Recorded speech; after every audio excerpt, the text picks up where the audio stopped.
Today on Skyrider Limited, it's the 2-year anniversary video.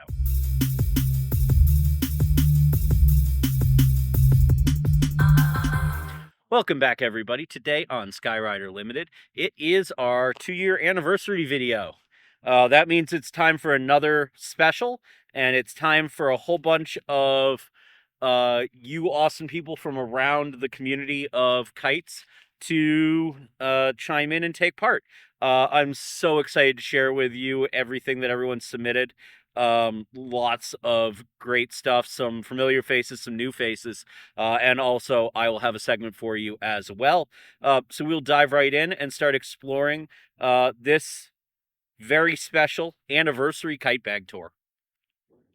Hello, and good morning or afternoon or whatever time it is for y'all that are watching this. My name is Devin Cobleigh Morrison. I am part owner of Canvas Kite Designs, and I've been asked by Jesse at Skyrider Limited to talk about a couple more kites that have been important to me or pivotal kind of throughout my kite upbringing, which is as scary as it is coming up on 30 years. So I have 4 kites for you. I'm in my kite studio right now in Louisville, where I'm based. And we'll kind of just go through them one by one. The first set is kind of being grouped into one. This is an old HQ Maestrale and a Tramontana from the Tramontana series. This is 2000 HP. But the Maestrale was really important for me. This one right here. Because it was the first kite I bought with my own money as a kid. I was about 7 at the time. And it was about 150 bucks. It came with nylon instead of the Icarex version like it is now. And that was kind of my first big commitment into kiting. Mowed a lot of lawns, cleaned up a lot of stuff around the fall season for people, and just eventually compiled that $150 that the kite was at the time. And I had a local flyer. His name was Ron Jagger. If anyone knows what happened to Ron, that would be stellar information to know. Please reach out to me if you know anything. But yeah, he actually bought one with me. Because he wanted to teach me how to fly pairs outside of these Wednesday night kite flies that I used to go to with Sky Bruner. And that was really awesome for me to be seen that way and to learn, maybe not on the most optimal pairs kite, but to have someone to learn with and to fly with regularly. And uh, someone that kind of took me seriously as a 7-year-old. So this kite has a lot to do with all of that. The Tramontana is kind of its bigger brother. This one is the Tramontana 2000. Which is my favorite by far of the lot. This has been kind of taken and redone by Chris Matheson, who is a designer that I deeply admire and respect. He is also the designer of the MIDI and the Sandpiper series. Tramontana 2000 utilizes a couple differences from its earlier brother. It does not have the cross-active bridle that the original Tramontanas have. And also you're going to see a full G-force frame in this. So this nice wrapped carbon stick right here. Whole frame in there, except for the spine, which is a 6 mil. And curiously, the spine is in front of the sail, just like on the other trams. But it's nice to note, and I love that they've added this accent color to match the tips here. This is a full Icarex sail, and the Tram 2000 actually used to come with 2 bridles, and I've opted to use the turbo bridle on this one. There is a very generous 3-point that it also comes with fully separate bridles. And these little bits right here are all over the kite. And that's really nice because all you have to do is just undo the lark's head on those and you can switch bridles really quick. But that kite was very, very helpful for me to understand what it's like to deal with a full sail, how to deal with a kite that was probably a little too big for me at the time. And in doing that, I learned a lot about proper orientation, just where to hit a kite to unload the sail and how to deal with things like that. So these 2 kites were super, super helpful for me. The second kite or pair of kites are Prism Prophecies. I'm really lucky to have 2 of these in really great shape. This wasn't so much a flying lesson as it was a life lesson for me. I never understood the phrase, don't sweat the small stuff, because when you're a kid, like, I mean, everything's new, so everything's big, right? But I could feel this kite take turbulent wind and just dump it immediately. And I think it was maybe more obvious for me because I was so small. But that's the first time I could feel what people were talking about. Don't sweat the small stuff. Like, don't let the turbulence get to you. And this kite is a prime example of that. So much so that that lesson stuck with me so deeply that I actually have a prophecy on my ribs. And with a lot of other stuff, I have a tattoo of it. This kite was designed by Mark Reed at Prism Kites. Very interesting bridle situation here. It's like kind of like TriStar on crack, and this kite's about to fall off of this thing that I just set up. Um, but very interesting feel, very connected, but very fluid. Maybe not as distinct as the Tramontana, um, but just elegant. And I don't think that anyone can argue that that feels great. Um, love these kites for that reason. The next ones are actually a little smaller, and they were kites that I flew the daylights out of. I was happy to get um, a new set of these recently. And these are Voodoos from Sunny Lin at Sunny Kites, who designed the progressive line. The Voodoos are quite small. I think they take a little bit of inspiration from the level 1 kites. These are about 3/4 size kites, normal 3-point bridle. And this kite especially is the one that kind of a lot of people I think will know. It's an Icarex version. All folded seams. Look how many panels are on that thing. Folded seams in the old Sky Shark 3PT frame, and this has a 4mm spine in it, an upper spreader. Pretty large 3-point bridle. This guy didn't pull a ton, and if it did, there are very generous amounts of angle of attack settings that you can change on the kite, which really changed its personality quite a bit. The standard version has a little bit of a different history. It has a different tail on it, so you can see that progressive line decal there. But back in the day, the standards were actually a full 6 mil frame, and then when John Trunapole started distributing them over at Kites and Fun Things and also in Sky Shark tubes, he changed it all to a 5PT frame, a 6mm upper spreader, I believe a 5 or 6 mil spine. I think this one has a 5 mil. But this is a pretty rare color combo. The Voodoos, with their generous amount of panels, have a lot of leeway in colorways, but this one was not super common. And it is notable to say that the sail material in the standard and the vent were nylon, where the ultralight was Icarex. So there's a lot of weight to be saved there. The last kite is very important for me, and these are Soluses from Sky Bruner Kites. There's my Sky Bruner tumbling box up at the top of the window, and window up up on top of the wall there. These were kites that I designed with Sky Bruner, and they were kind of designed as the antithesis of the Widowmaker, something a bit more high aspect, a bit more geared towards roll-ups and pitch-based maneuvers. Um, and it was the first time that I really felt like I was getting my feet wet properly as a designer, and kind of a competitor in the field. This one is a normal Solus stock, also owned by Pam Kirk and Mike Dennis, who have unfortunately both passed. They used to run Heads Up Kites. This was a little bit of a different take. This is a Solus EC, or Eye Candy. You can notice that there's extra panels added in the wing. Everything is pinstriped, and we put some Prismatex up in there. The other thing that most people won't notice is that it almost looks like on the standard that this white line can go all the way up to the nose and almost add as an extra panel, but this one does not have that. It's more distinct that there's a diamond right by the upper spreader. These kites used to feature a full kind of old school nitro frame, kind of spin-based turbo bridle, which complemented the otherwise high aspect shape of the kite, and often came with a tail weight about, I think, between about 12 and 25. I usually kept mine on the lower end, but I did love the kite dearly. I still fly them for nostalgic reasons, and yeah, that was a very big stepping stone for me as a designer and as a flyer, to understand how things started to work, what people liked, um, what I was willing to work with and what I wasn't, and so much more, which is a topic for a whole other video. But these are the 4 kites: the Sky Bruner Soluses, Sunny Kites Progressive Line Voodoos, Prism Prophecies. Ignore all my little indoor kites that I have up in my studio. And these 2 that I'm grouping together, which are the HQ Tramontanas and Maestrales. That's a little bit from my bag. There's another about 100 plus kites in that closet, and I look forward to sharing more with you guys. And thanks to Jesse for the ask. Have a good day. Oh, hi.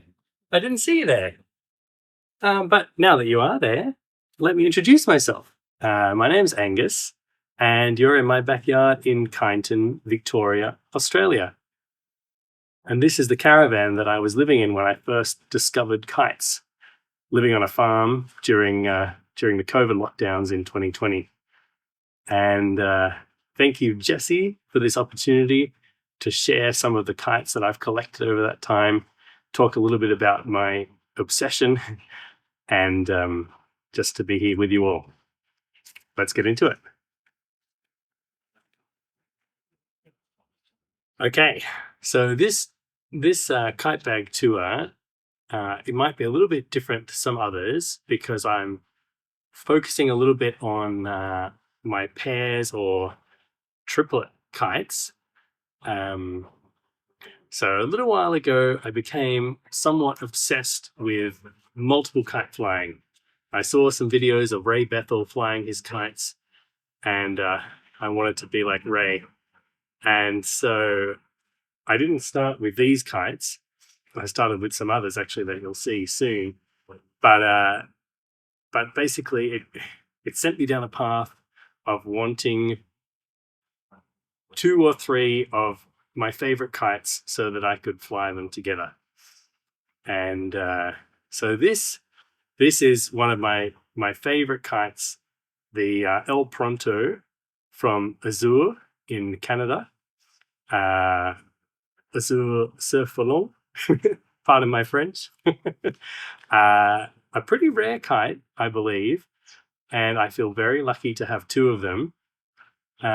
Thanks to a couple of kiting friends, and that's a theme I'll touch on a couple of times in this kite bag tour, is how lucky I feel to have met the kiting friends that I have and how they've really helped me to build my collection over the last few years and have encouraged and mentored me in the world of kite flying.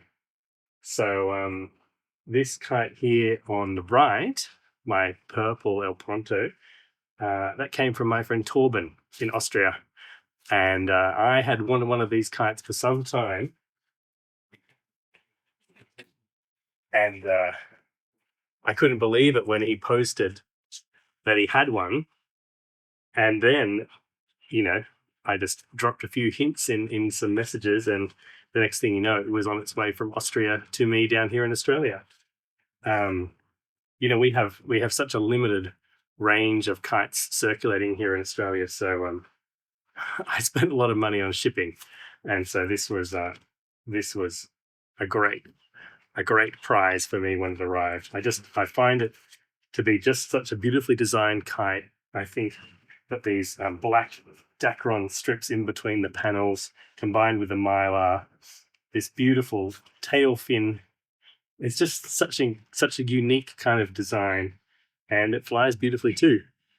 And so when I had one, I was very excited, but I was already at that point really into multiple kite flying, and I wasn't flying it. And then I was browsing American eBay, as I do sometimes, and this one popped up, and I couldn't resist. And thanks to my other very good kite friend, Gerald, in America, Gerald Trotman, known to very many of you, I'm sure, I was able to have this one shipped over from the States in a large box of other kites, which Gerald had helped put together for me, and bring this pair together. Surprisingly, they have actually quite a lot of pull when the wind picks up. So it's a smallish kind of window in which I feel comfortable flying them. They're 6mm carbon, the frames, so a little bit weighty.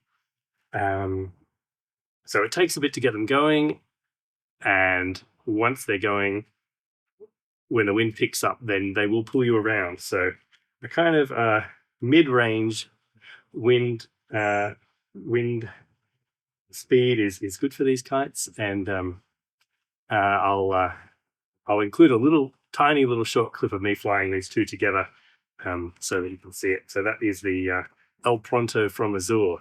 And if anyone has a third one out there, which they might want to send for a little holiday down to Australia, then I would say no.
So I couldn't give a kite bag tour without including some of my Prism kites.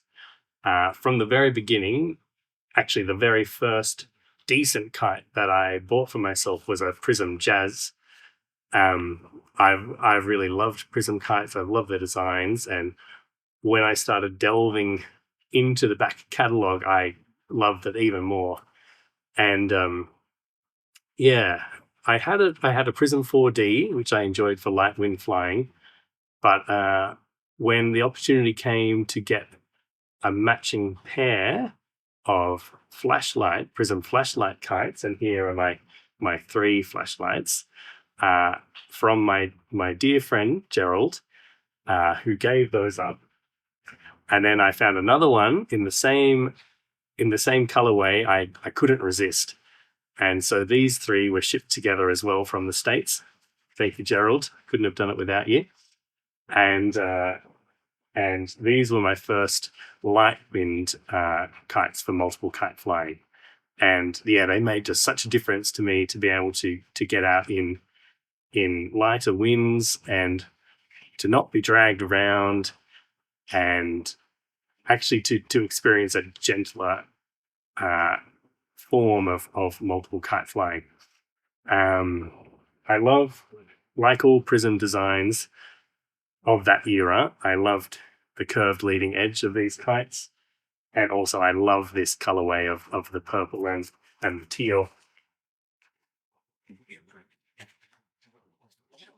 They have become actually a common theme, those 2 colors, among the kites in my collection. One of these has had some repair work done, once again by Gerald. I posted the sale back to him after I was teaching a friend to fly on a pretty light wind day, and I had to pull out the flashlight even though I was a bit nervous about it, and it took quite a nosedive and split the sail here, but Gerald's done a beautiful job sewing that up for me. So yeah, big ups, Gerald. I can't thank you enough. Anyway, so these are my Prism flashlights. They're framed with pultruded rods, but light ones, and they fly beautifully. Great for my limited freestyle skills as well, but beautiful flying as a set of 3 kites. And maybe I'll put in a little clip of that too. So these are my Prism flashlights.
So I mentioned already that when I got into the world of kites, I made some really great kite friends around the world, but also here in Australia.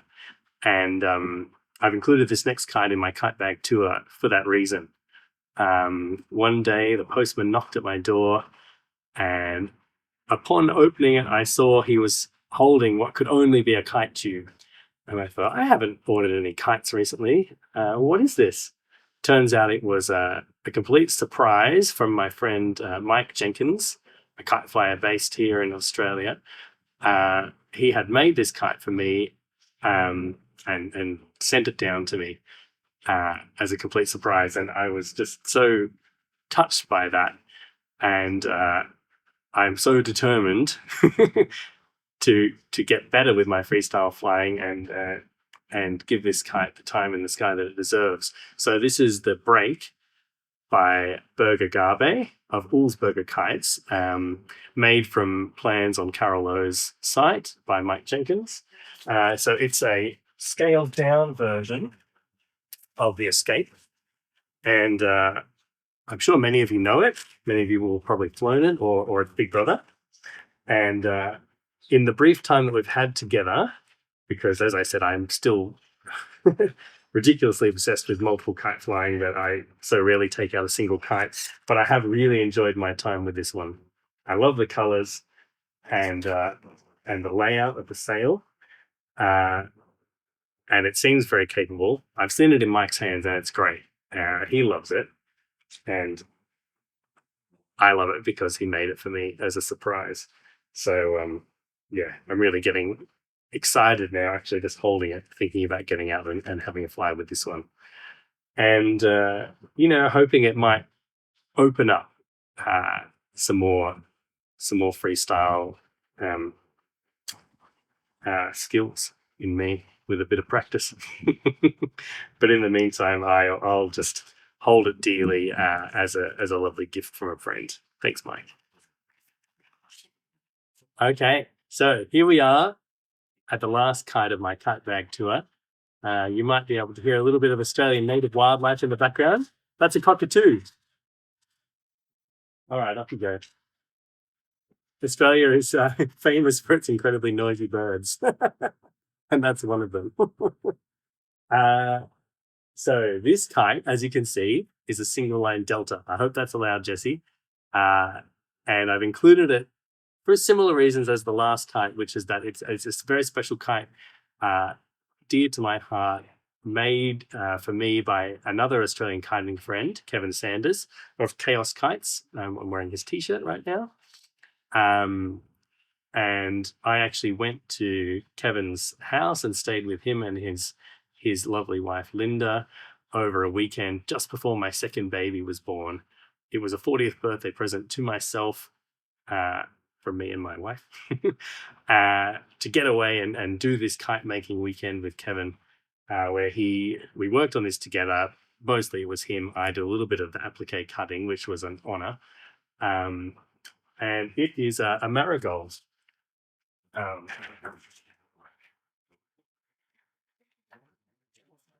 Which Marigold being the name of my my daughter. And so Kevin designed this kite, this beautiful marigold flower. And we worked on it together that weekend. And it is just a delight to fly. It looks so lovely in the sky. And I learned a lot of things. I have dreams of starting to build my own kites, and I learned a lot that weekend with Kevin. And and anytime I want to get the kids out to fly a kite, I just tell my daughter Goldie, "Oh, we'll fly the Marigold kite," and she'll be there, which is great because sometimes it's hard to get them out of the house. So the Marigold kite really helps in that way. So as you all know, the best people are in kiting, and I know that everyone here, everyone watching this, has made some lifelong friendships in the world of kiting, and I feel so lucky in that way to have made those friendships with Torben, with Gerald, with Mike, and with Kevin. and with so many other people in the kiting community in Australia and around the world. And, it's just an honor. So thanks for having me. Thanks for watching today. And I'll include a few little shots of the backlit kites and of the flying if Jesse, you might have a chance to put those in, because I understand it's a bit shady here. Anyway, thanks again, Jesse, for having me. And over and out from Australia. Cheers. Everything on? Hello, hello. My name is JJ Stoats. This is Mr. Remington, and welcome to another edition of Sky Rider Limited. Today on this episode, Jesse has asked to look into some other people's kite bags, and that's exactly what we're going to do today. We picked 3 kites out of our bag that really mean a lot to us or what we're currently doing. We travel all over the country, and we're currently in Oklahoma now. So we just picked out what we had in here, and so we're just going to get right into it. We're going to start off with this one right here. This guy right here is a Quantum, but not a regular Quantum. It is actually a 20th anniversary Quantum by Prism Kites. And really the reason that I selected this kite is because the general public can access this kite from anywhere in the world.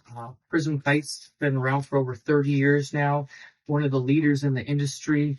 The Quantum itself is a great kite, dual line sport kite to start with.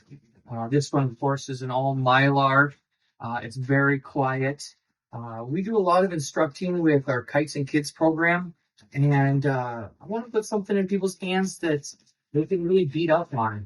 This kite right here is all polytrudent, meaning carbon frame, meaning that it's a little bit more forgiving than some of the carbon wrap or graphite kites that are out there.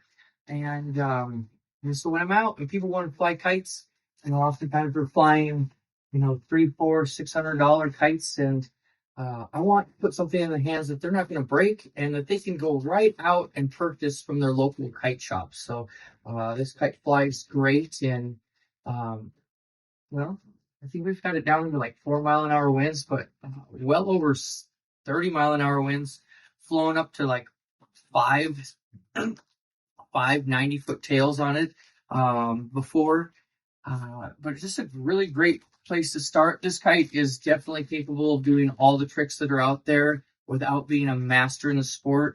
It will even dead launch. That's definitely not a characteristic of many of the beginner kites. Definitely would put the Quantum into the beginner to intermediate, and then make it really simple with their bridle positioning right here. It's all in the T versus up on. Most kites are up here in the bridle position for setting. This kite right here, great beginner kite. Always willing to put in the hands of someone else. I don't care if they beat up on it. It's very durable and just something unique, that we're able to get out and fly. Now next, this one right here. See right here? This is the Jinx by Bakker, and currently available through Ocean Tours Kites if everybody wanted one. One thing I really like about this kite is that it really was, I got a hold of this kite and it changed the game. Some of the tricks that may have been difficult with the Quantum were just so much more balanced in Paul's design. I really like the uniqueness of the wing battens right here. It's got little extra standoffs on it. This kite comes in a variable array of colors. This one is actually the Blood Moon edition, and like many of the kites that I have, they were traded for. So I was traveling, somebody liked one of the kites in my bag, I really liked this one, and we traded. And I even got to go meet Paul, have dinner with him and Nick O'Neill, and so he signed this kite for me, and it says keep the stoke. And So this kite is always a lot of fun to fly. It's definitely a transition kite for me to learning tricks like the axle or even the yo-yo. This thing rolls up great for me. I will say that I may have been flying dual line sport kites for 31 years, but did not run into my first slack line or dual line sport kite flyer until just a couple years ago. I was just kind of off the grid, was doing it all on my own, and then lo and behold, I went to a kite festival. I won a chimera and was connected with the community, and we have not looked back since. On the lines of the chimera. Chimera was built by no other than John Barresi. We do have several in our collection, and we flew the hell out of it. But since we're traveling, we did not have it, and so we're not going to show it today. But I do have one of John's kites with me today. I actually have the whole suite now. But this was the very first. This is the VT full vent, and like every single kite forge kite that I have, except one that I purchased from John, they all came used, and miraculously, they all have this pink sail on them. Now, this particular kite, the sail is so warm. We've flown, I think, 3 hurricanes with this kite, and 2 years ago, when we went to do our Djinn submission video that John does in the month of December, this was the only kite forge kite that I had, and that means that when there was 0 wind, this is what we flew. When there was gale force winds, this is what we flew. We've now since been able to complete the suite of Djinns and have a variety of kites, but for a long time, this was the only kite forge kite that we had. So this is my baby. It's been to war and back. You can see there's all sorts of patches on the upper leading edges here. The end rods are now silver and worn down. It's gone through many bungee replacements, bridle replacements, but I will say that this one right here, that probably means the most to me, because it was my first well, not my first quad, but my first Djinn, and it's just so sweet. I love this kite.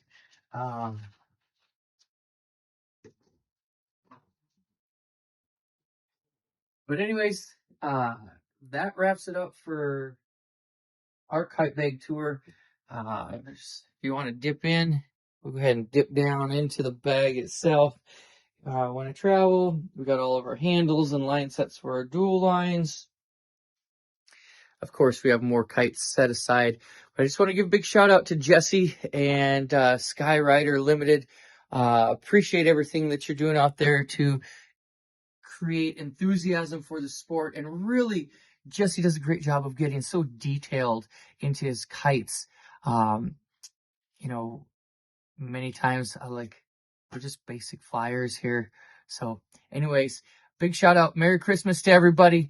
And we'll see you out on the kite field. And just remember, kite life. Hello there, guys. Welcome back to a somewhat grey and overcast Essex, UK. My name's Frayz Cohen. You may know me from Instagram as Kite Crazed Fool. And last year, Jesse kindly asked me to be part of his guest kite bag tour. Had a bit of fun doing that. And this year, he's asked me to do it again. So I've got some kites with me, some that I picked up this year, some that I picked up last year that are a bit more special to me that I'd like to share with you. So if that sounds interesting, stick around. We'll have a look.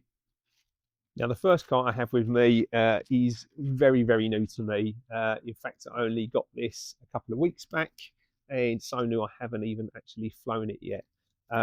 Those of you will know this is the unmistakable sail out of a Carl Robertshaw Fury, actually a Fury 85. Bit of a long-term one, this one for me. Very lucky to have Carl as a friend of mine, and I spoke to him some long time back now about how I'd like to own a Fury 85 and if he'd build one for me. Carl was super busy, and I just kind of let him do his thing and pretty much forgot about it. And the other week we went out for a fly, we met up, and out of the blue, he presented me with this. It's stunning, to be honest with you. It's in my favourite colourway, of which a lot of my custom kites are in these colours. And I've got a Rubin panel, which is long discontinued, a sky blue panel, and a purple panel. And I think this looks absolutely fantastic. Now, the Fury's been around for 20 plus years now as a highly regarded and celebrated team competition kite. It's mega successful. It's still successful now at world level, and still made regularly by Carl for teams around the world. The 85 is an 85% scaled down version of the full size Fury. It's a bit more trickier, a bit livelier, a bit faster. And this particular one has been fully framed in Aerostuff blue, and has also got a somewhat rare and original Sky Shark competition 3-piece spine. There can't be many of those left knocking around now, so Carl raided his piggy bank for one of those for me and put that in there as well. He's even signed it, which is a bit strange when you ask your friends to sign your kite, because it feels a bit weird, but someone like Carl, and he makes a kite as beautiful as this, I have to get him to sign it for me. I'm absolutely blown away with this. I'm so excited to fly it. This particular setup of frame, I can't tell you all the details of how it works, but it does seem to have a really unique quality, and it's got a massive wind range. It goes right down from sort of 3 mile an hour up to sort of 30 miles an hour. I don't know what magic Carl uses to achieve that, but it's pretty damn cool. And as I say, I'm really, really delighted to receive this one. I think it looks absolutely fantastic, and I cannot wait to fly it. So thank you so much, Carl, for making that for me. I'm delighted to have it as part of my collection, and I'm looking forward to getting it out. So let's find something else. Now, this next kite is, again, super, super special to me, and I'll explain why. So many of us proper kite anoraks appreciate that there's more to kites than just the flying of a kite. And I say that in meaning that they're as much about who designed them, who built them, how they came to you, the story behind them, and not just much that the design, the artistry in the panel layout, and all the rest of it. There's lots to it, and a kite with a story is always a better kite to fly, in my opinion. And this particular kite was gifted to me by now a good friend of mine. Many of you may know Gerald Trotman over in Michigan in the US. Now, Gerald is the founder member of the Sport Kite Pilots Lounge on Facebook, and an all-round epic human, super talented fella. And one of those talents that very few people know about is actually a dab hand at building kites. Now, sometime back in 2023, Gerald and I, we've never met in person and spoken lots online, and he said to me, I'd really like to build you a kite. I don't know a great deal about a lot of the open source kite, or should I say, I'm not familiar with a lot of the open source kites that are available out there. So I spoke to some people that I trust, and they said to me, you really want to try one of these out. Now, this is an Ulzburger return. It's designed by a chap called Birger Garbe. Hope I've got that right. And Gerald kindly built this for me. Now, I chose the sail colourways because I love this sort of monochrome and flow yellow look. And Gerald built this for me and kindly gifted it to me. And as I say, Gerald's not a professional kite builder, but I think you'd be hard pressed to look at it and find fault with it. It's absolutely beautifully finished, and I'm absolutely delighted to have it in my collection. And it's not only special in those ways, it's a really, really good kite to fly.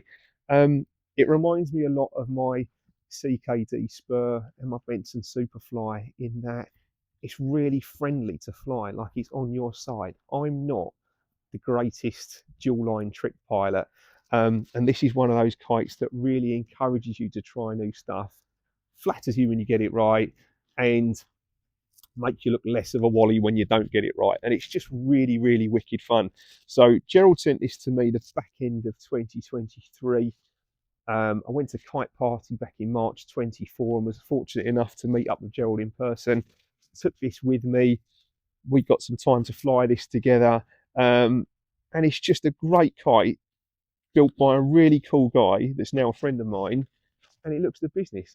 I couldn't be happier with it. So absolutely delighted to have it in my collection, and a fantastic bit of kit to fly. So if you get the opportunity to try out an Ulzburger return, do it. They're really, really good fun. So thanks again for Gerald for building that for me. And what a bit of kit. Let's have a look at something else. Now, of course, as predictable as ever, I couldn't do a kite video without including a Fulcrum, another Fulcrum. The Fulcrum is far and away, in my opinion, the best quad kite on the planet.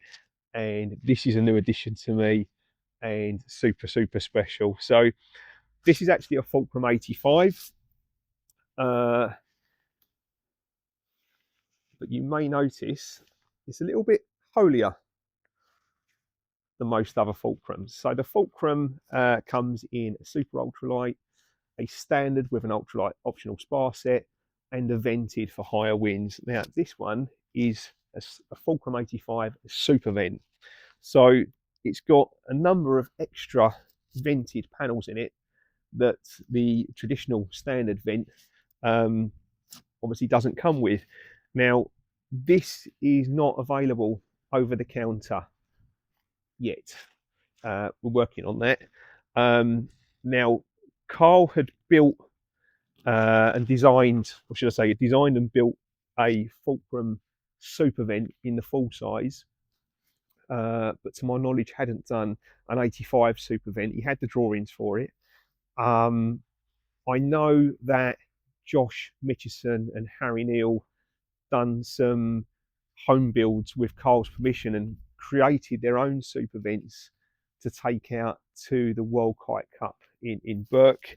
And as I understand, with the nuclear winds they had out there, they were absolutely indispensable. I think that they were a really, really good shout. So Harry and Josh have done their own ones, and to my knowledge, there's no others. And this may well be the first factory built Fulcrum 85 super vent. So it's got some cool colours in it. You may notice that this matches my Fury 85 that you saw earlier. It's got a sky blue panel, a Rubin panel, and some purple in it. And the Rubin was sent from Carl over to John and Marianne Trenopole at Sky Bruner, so that those guys could help get that colourway into this kite for me, and have this built. And I flew it a couple of weeks back, and it's mega. It's the standard Fulcrum's got a really, really wide wind range. Should I say the Fulcrum 85 will go top end sort of, it's listed at 18 miles an hour. You can take it probably a bit more than that, sort of low 20s, before you're in vented territory. And then the vented again takes you up to sort of north of the 20s. The super vent, you can fly down as low as sort of 20, but get it up sort of 25, 30 mile an hour, and this thing really, really comes alive. It is perfectly balanced like a standard Fulcrum is. It loses none of its ability, none of its agility, its float, its balance. It's all exactly the same as the standard kite, just with a much, much higher wind range. So as I say, I had this out the other week. Brilliant bit of kit, and I think it looks the business. I mean, all the vents in it provide the opportunity to outline all of the vented areas and the vented panels, so you get this kind of smashed stained glass kind of appearance from it, and it looks the business. So again, absolutely delighted to own this. It further increases my Fulcrum collection, and yeah, another brilliant bit of kit to fly. So thanks again for sticking around and tuning in and and watching this. I'm really grateful to Jesse for asking me to do it again. It's a bit of fun getting out in front of the camera and doing this for you and sharing these with you. So hope you enjoyed it. Thanks very much for watching. Hey, this is Torrey Lindeman, and I'm here to help Jesse from Sky Rider Limited with a kite bag tour. So, continuation of another collaboration we had last year. And so last year we went through some of my first kites that I had starting out, and one of those included the Prism Eclipse. So I thought it'd be fitting to continue on with sharing some of the other Prism kites that I've used over the years. And in particular, starting off with the Prism Illusion. Now this is the 1998 version of the Prism Illusion. There's, I think, a 97 and then a 2000 version. But let's jump into it.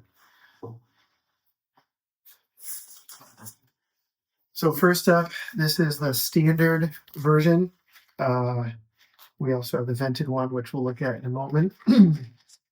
But one of the things that sets the Illusion apart from other kites of that same time period, again, back in 1998, is so first of all, the sail shape is a little bit different. The wingtips, you can see, extend a little bit further beyond the spine, so it has a bit a shorter spine. And the other thing this is more common amongst all the Prism kites and still is today, is this cambered or bent, not really bent, but flexed leading edge on the kite, and that gives it, you know, certain type of flying style, certain properties as it flies through the air. But yeah, it's got a turbo bridle. So many of the early kites just had a 3-point bridle, so that's where you have just 3 legs to the bridle. But the turbo bridle helps to differentiate. This outer leg here gives you some adjustment to be able to fine tune the pitch of the kite.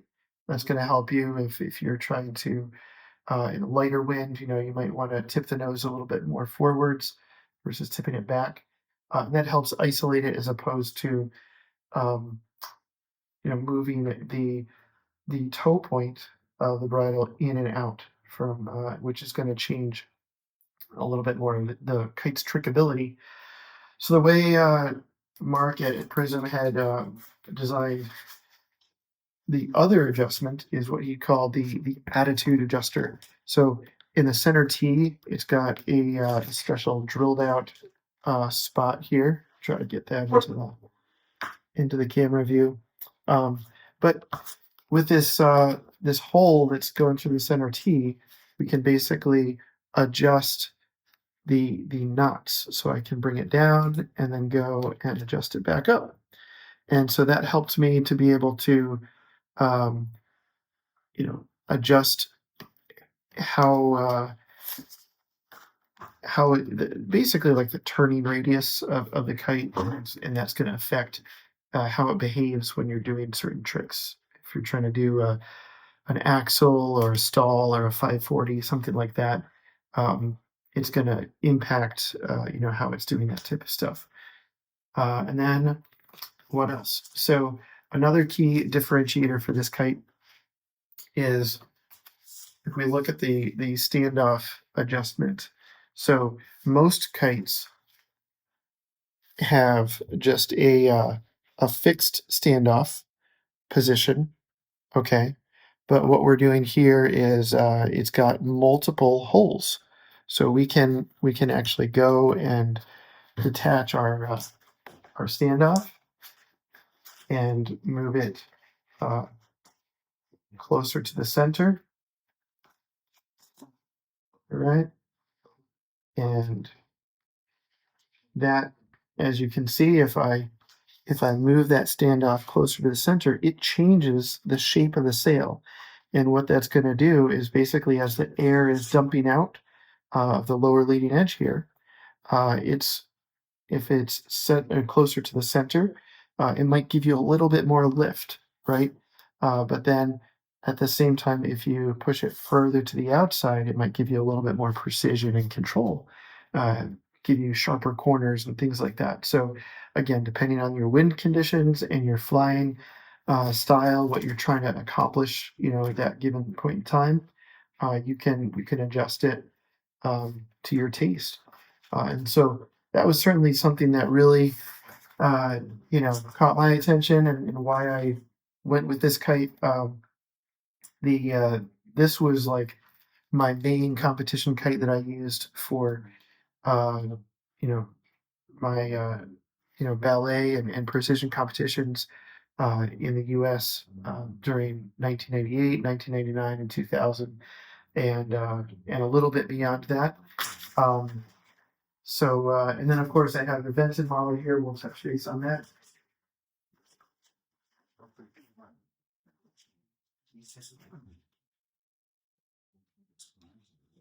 Of course, you got my lovely assistant back there, Cooper. He's my dog. He's helping out, making sure we're having fun here. All right, so again, same overall sail shape and everything. The key difference with the vented version, of course, is that it has vents.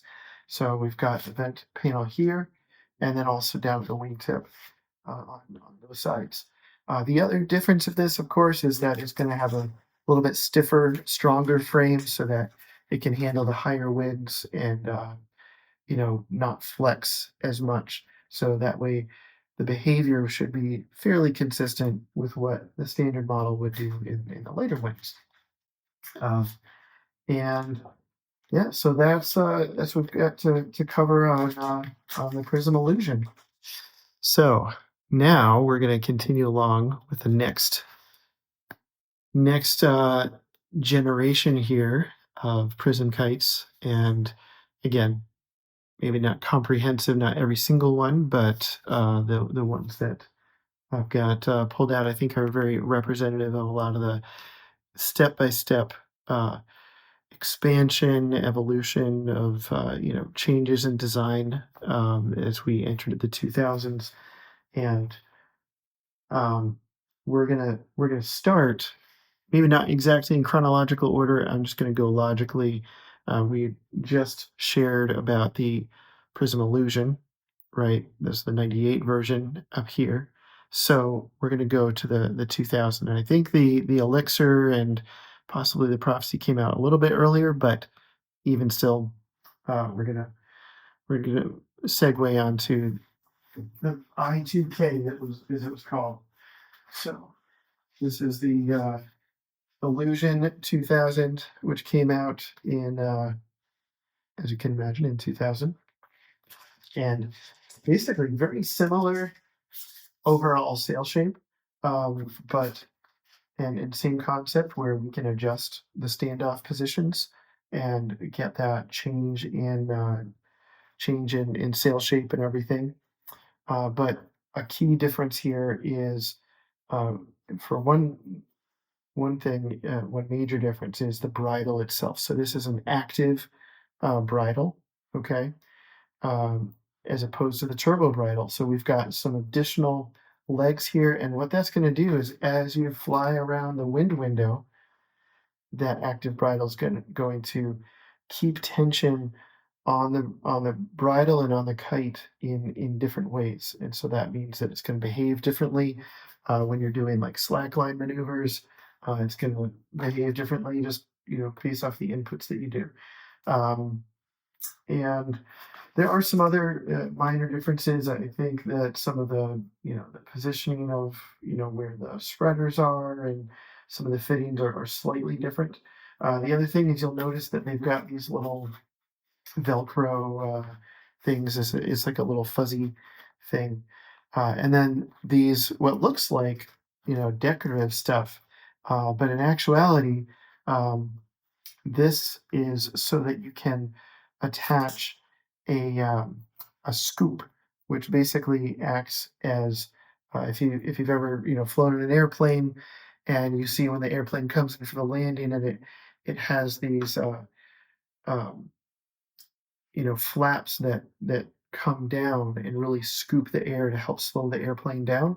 Well, same concept here, is that you've got these scoops that are Mylar fabric, and it attaches here. And I have a set. I just didn't pull them out for today. Haven't seen them in a little while. So, anyways, the that dramatically slows the kite down. So again, it looks kind of like a decorative thing, but it's really function as well. Very functional. But so again, overall, similar shape of the kite and all that. And then we'll move on to the prophecy here. That's the big one. So the prophecy is, you can see, much larger.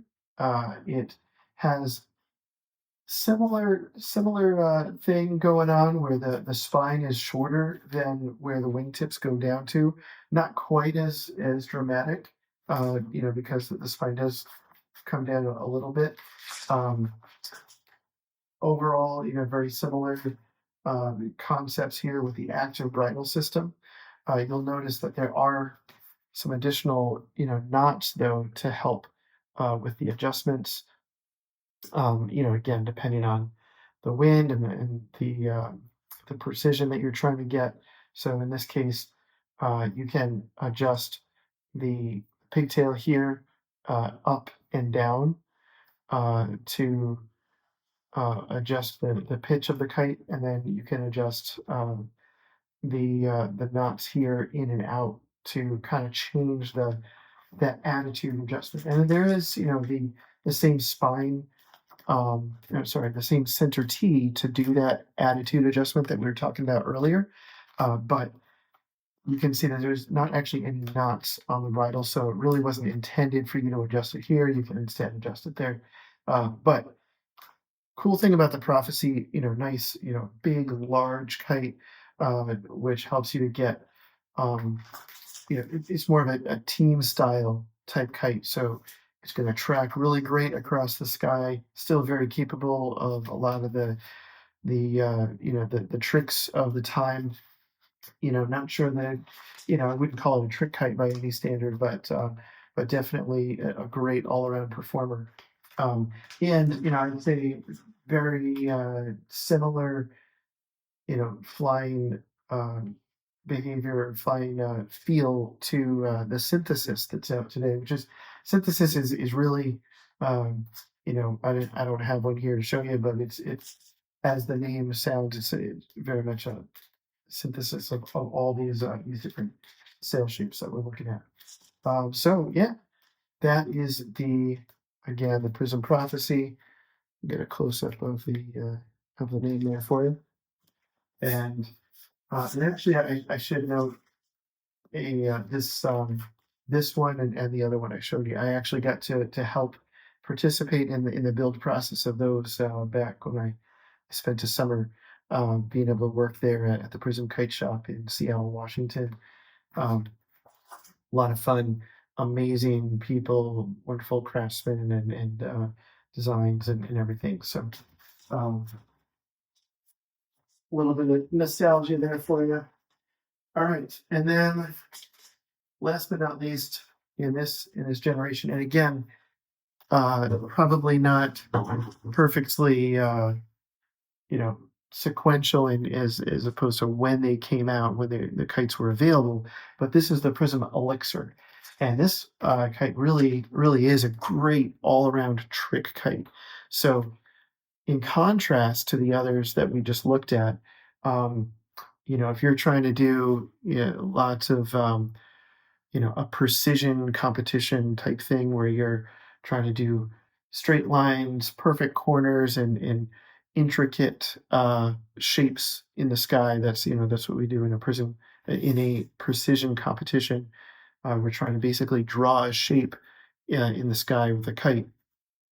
That's not the strong suit of this one. This is great for, though, and as you can see, because it's got a higher aspect ratio. So aspect ratio is basically the ratio of the height of the kite versus the width or the wingspan of the kite.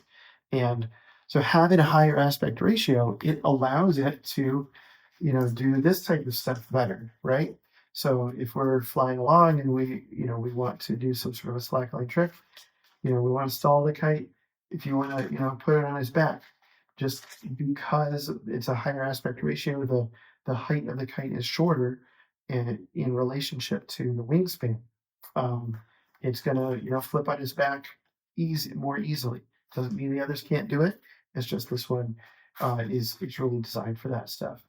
And you know, I have to say, when I wasn't, competing and when I was just out there flying for fun, this is actually one of my absolute favorites. That you can see it's actually one of the most beat up out of the set, and that's because I was flying a lot of tricks with it and really beating it up and having fun. That's what we're supposed to do with kites. So again, yeah, this is the Prism Elixir, and that's that. All right. Thanks. We'll move on to the next set. So, showed you some old stuff, and 98 generation, late 90s, early 2000s generation of stuff, and now I want to show you, what some examples of what's been going on since then. So, early to mid 2000s, Prism came out with the Quantum, and there is the Quantum Pro, and what we've got here is actually the 20th anniversary edition. So this is maybe a little bit hard to see because it's totally clear, but this is the 20th anniversary edition of the Quantum kite, and so this came out in 2024. So obviously the Quantum came out in 2004. So 20 years. Now this special edition is all Mylar. The standard version of this has much more, mostly fabric panels with a little bit of Mylar in it. And again, there was a pro version of it that also, was available earlier on.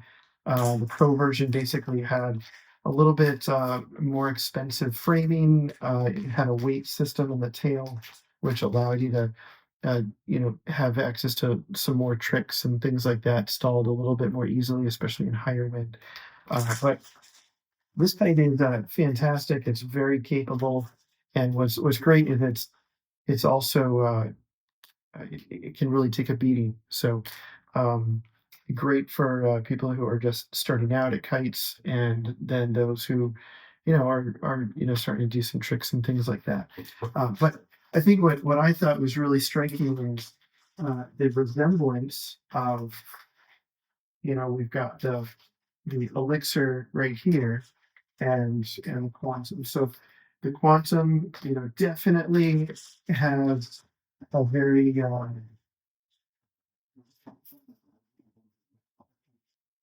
so now the Quantum definitely has its own personality when it comes to flying, and it's interesting. We were looking at the active bridle system on the Elixir.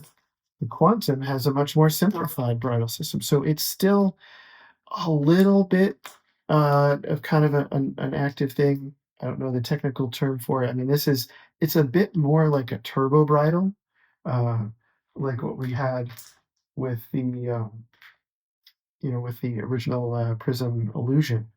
And so we can see that it's just got an adjustment point right here, and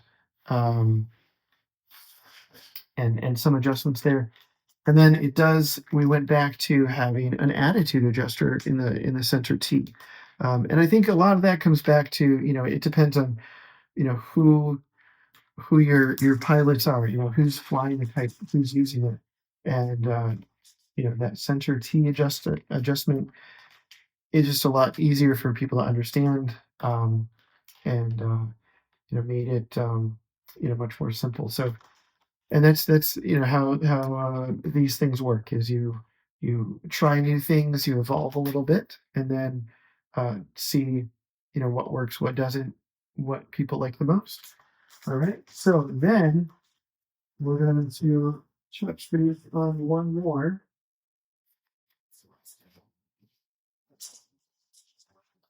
And this is the Prism Aether. And this is a brand new kite, similar to the Quantum, that's been around for 20 years. That was a new, sail design, but, that was just a fabric choice.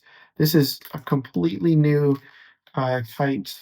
Again, you can see that there is a bit of a theme, but as far as the spine, it doesn't look like the illusion. It does come down further.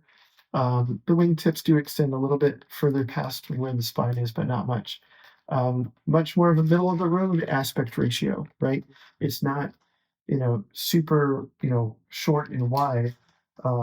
It's brought it back in a little bit because this is really two things about this kite. One is it's going to be designed more for great for beginner to intermediate pilots, kite flyers, and it does have the pultruded rods, which helps it to be a little bit more durable. The spreaders are still wrapped graphite, which is great. But again, talking about bridle, right? We've got kind of this, enhanced turbo bridle thing going on.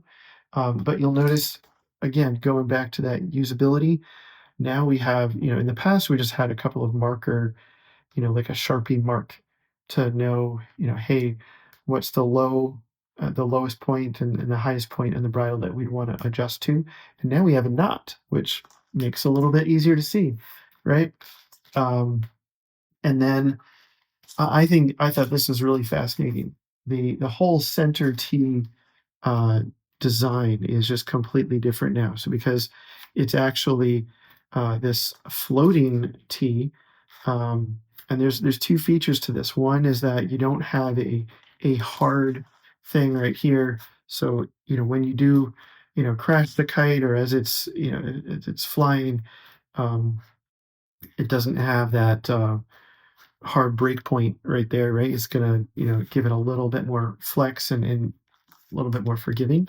But then another interesting thing about it is we've got the adjuster here. So we've got this little pull tab, and I want to make sure we can see this here. But when you pull up on this, you can then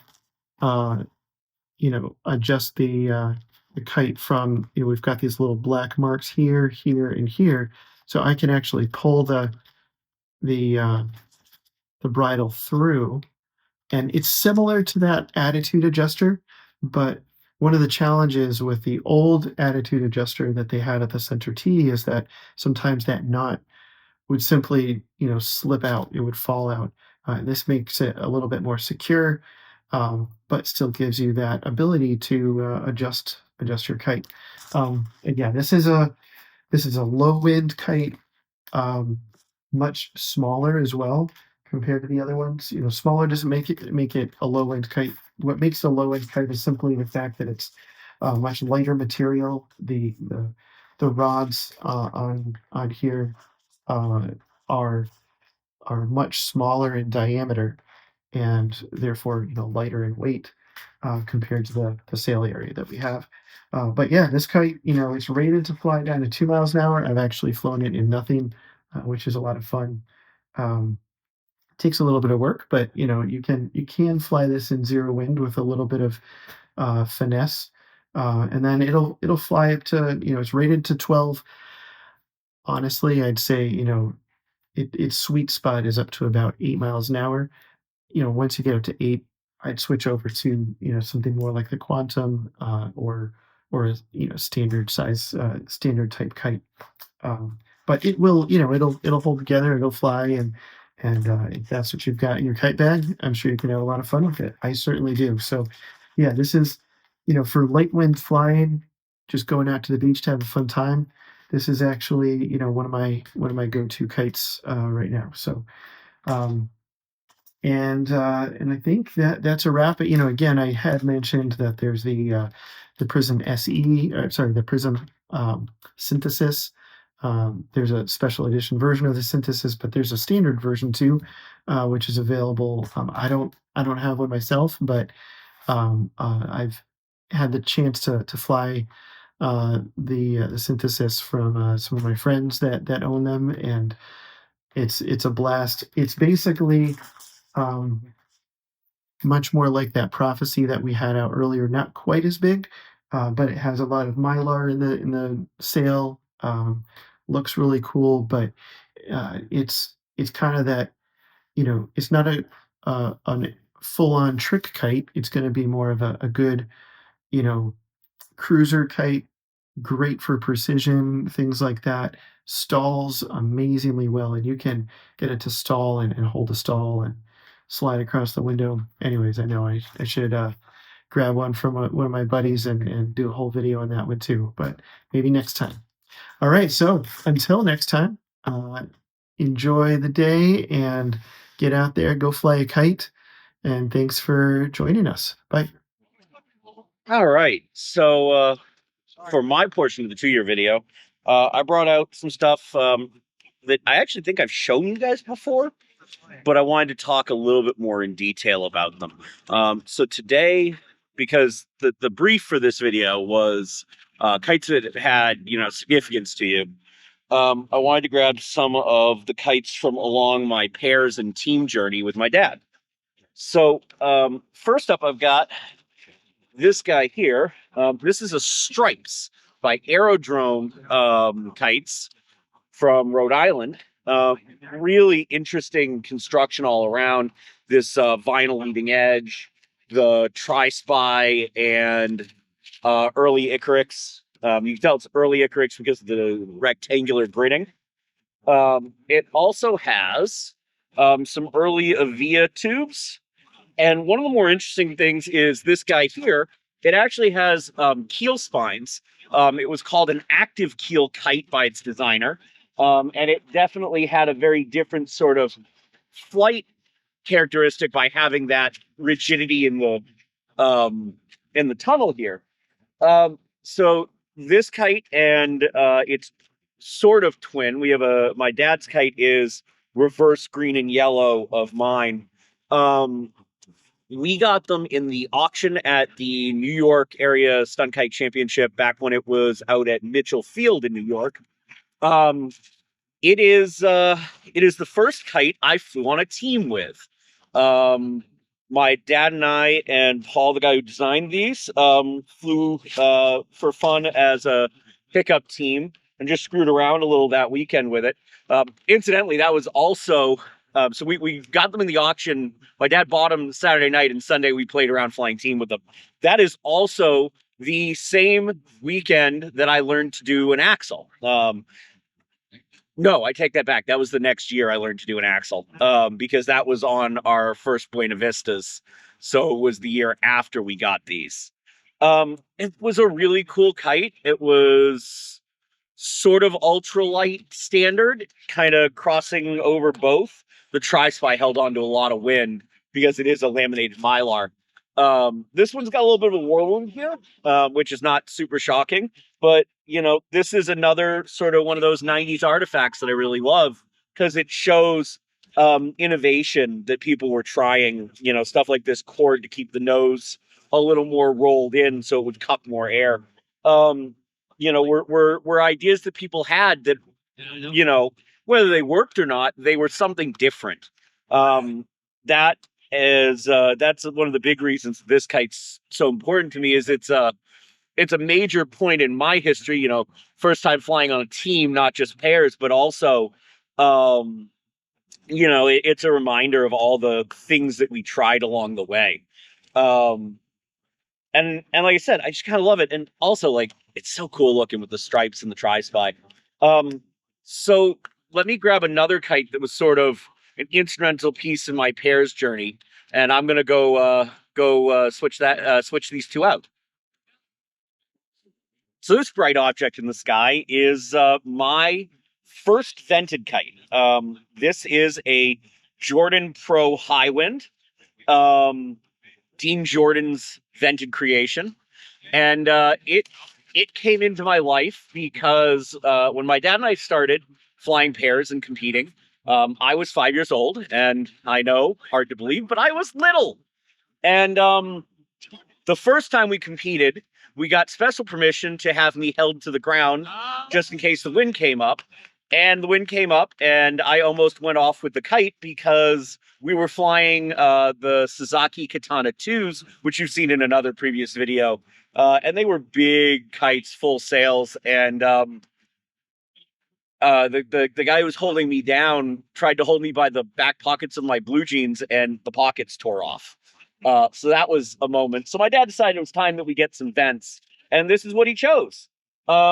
It's a really cool piece of work. Dean's a mad genius. He has been, creating kites for forever. One of the best applique artists on sport kites you'll ever see. It's beautifully put together kite. Everything is stitched from the back, and and back cut. All of this applique in the center is completely back cut. It uses this really interesting fine mesh. It's a very light fine mesh, and it's a Beeman 14 strong frame, which is a cool piece of carbon, a brand we don't see much at all anymore.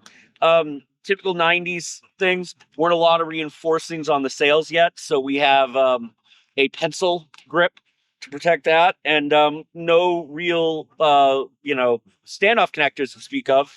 So Dean used a bunch of nested end caps, and then to attach the sail, this is a snap rivet. So these standoff quite literally can be disconnected from the sail just like that, snapped off.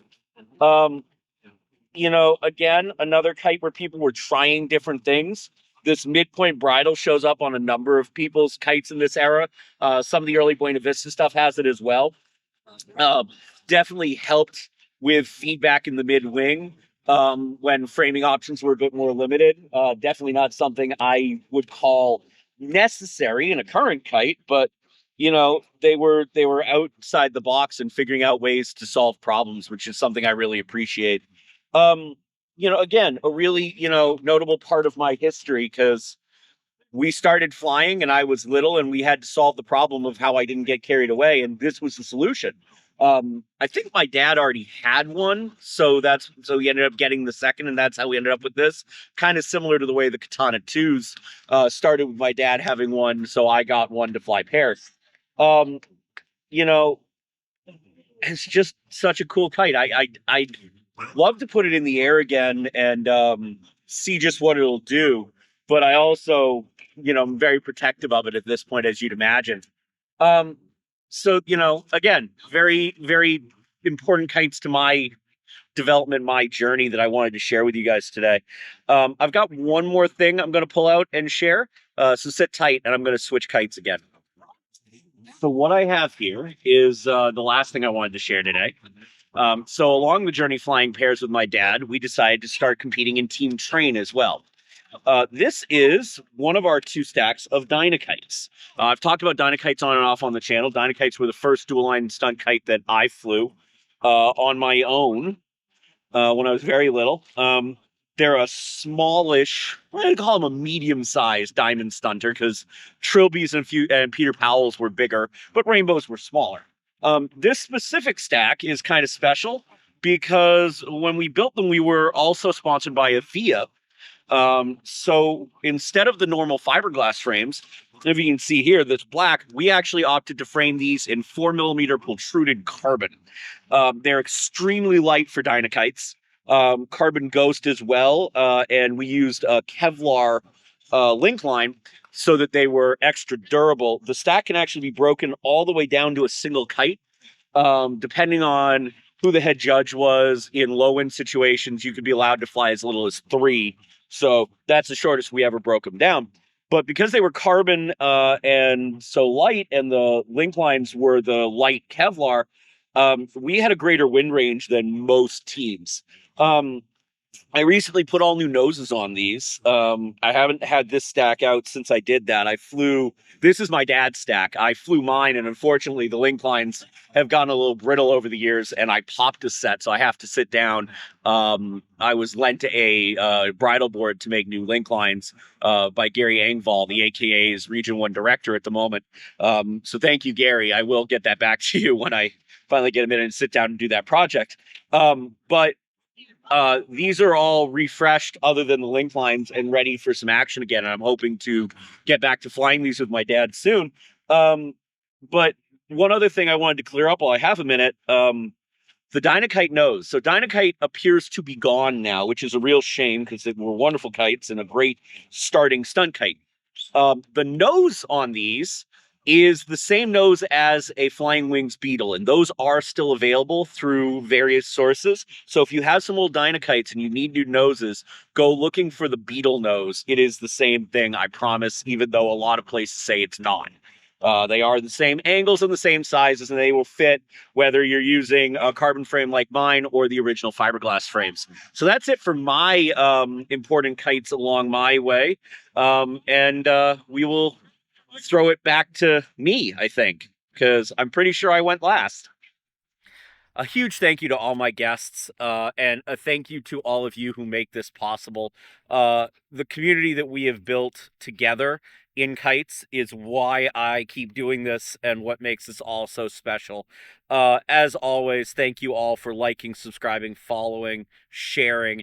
It means the world to me. The channel has grown so incredibly over the last 2 years, and I can't wait to see what year 3 is going to bring.